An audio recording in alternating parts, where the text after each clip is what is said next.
Doo-doo-dee. It's Nandi! Hey guys, it's me again, Nandi. Thanks for coming back for my third ever video. I've been really encouraged by your input and feedback to come back and do this again, so thanks.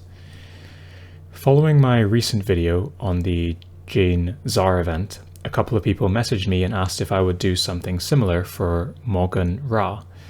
So here we are. All of the information and infographics in this video are based on the restrictions and trait requirements that we had for the first run of the character a couple of weeks ago. We currently don't have any information or data on whether or not Snowprint will change things for the second or third runs, but I thought I would put this information out there anyway in case it helps people direct their roster investment and progression. You can see here that I got 70 out of 150 progress points on Maugan Ra from his first run. Comparing his legendary release event to the one that we have just had for Jane Zar, I thought it was a lot harder. I'm sure some of that was the fact that my roster was less developed when his event was running, but I also wonder if the event was slightly overtuned. I heard that something like only 13 people unlocked the character on his first run, so hopefully Snowprint make things easier for us the next time around. With that said, I thought we could jump straight into the infographic. I've listened to what you guys have said, and rather than try and cram everything into one infographic, I have split things up. The result is that there are more individual pages to look through and digest, but each should individually be easier to read at a glance. The first infographic looks at all of the potentially usable characters in the game and lists how many points each of them can get you.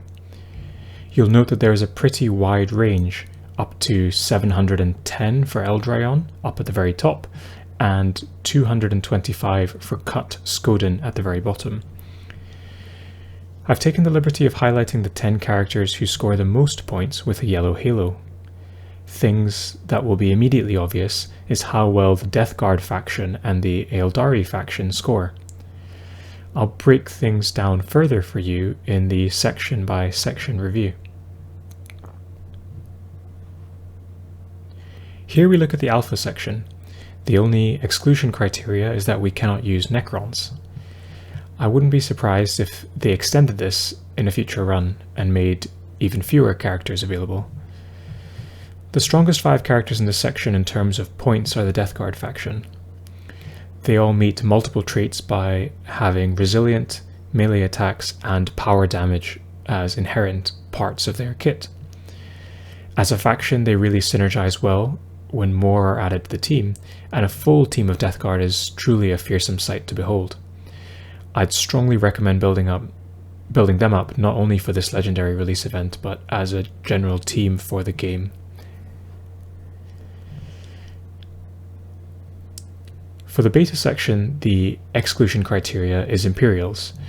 This limits us from using 20 characters in the game, and therefore this is the most restrictive of the 3 sections.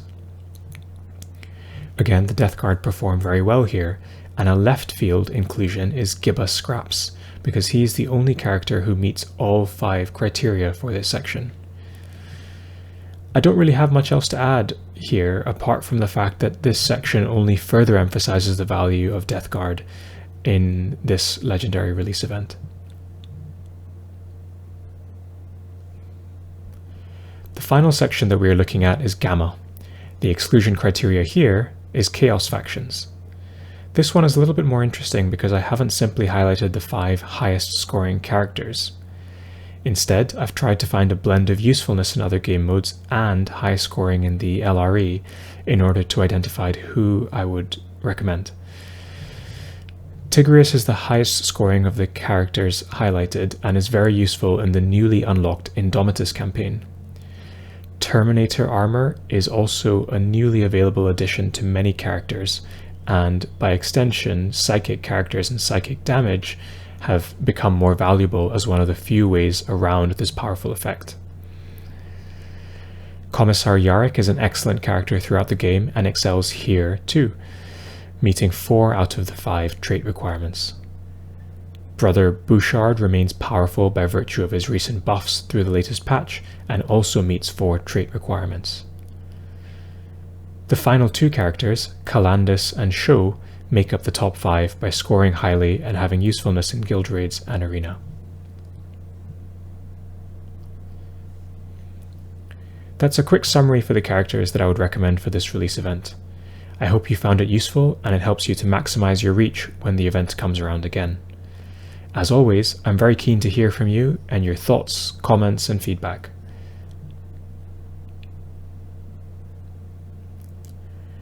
I'll end with my customary sign-off and give a shout out to the Pants of Horus cluster. We are a 12 guild strong cluster who have been working together and moving from strength to strength in the game. If you're interested in joining a fun, interactive, and helpful community, please reach out. Our Discord URL is Pants of Horus, and I'll include a link below.